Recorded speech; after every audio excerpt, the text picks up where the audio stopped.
மகாத்மா காந்தியின் நினைவு நாளையொட்டி முதல்வர் மு.க. ஸ்டாலினின் சமூக வலைதள பதிவை பார்த்துக் கொண்டிருக்கிறோம். மதவெறியை மாய்ப்போம், மகாத்மாவை போற்றுவோம் என்று முதல்வர் மு.க. ஸ்டாலின் தெரிவித்துள்ளார்.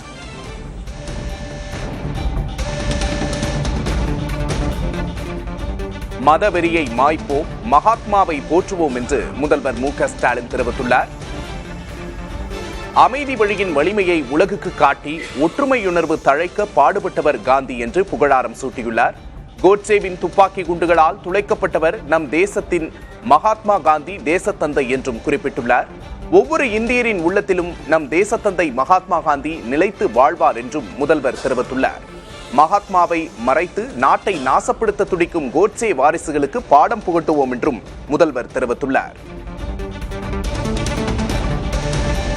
கூடுதல் விவரங்களை செய்தியாளர் ரமேஷிடம் கேட்டு பெறலாம். ரமேஷ், கூடுதல் விவரம் என்ன?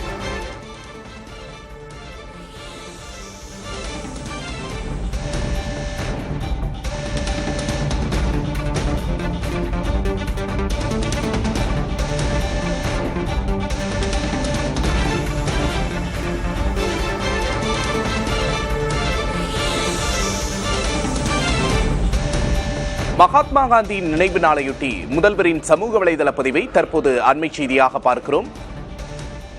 கோட்சேவின் துப்பாக்கி குண்டுகளால் துளைக்கப்பட்டவர் நம் தேசத்தந்தை மகாத்மா காந்தி என்று முதல்வர் குறிப்பிட்டுள்ளார். மேலும் ஒவ்வொரு இந்தியரின் உள்ளத்திலும் நம் தேசத்தந்தை மகாத்மா காந்தி நிலைத்து வாழ்வார் என்றும் முதல்வர் தெரிவித்துள்ளார். மகாத்மாவை மறைத்து நாட்டை நாசப்படுத்த நினைப்பவர்களிடமிருந்து நாட்டை பாதுகாப்போம் என்றும் முதல்வர் தெரிவித்திருக்கிறார். மதவெறியை மாய்ப்போம், மகாத்மாவை போற்றுவோம் என்றும் முதல்வர் மு.க. ஸ்டாலின் தெரிவித்துள்ளார்.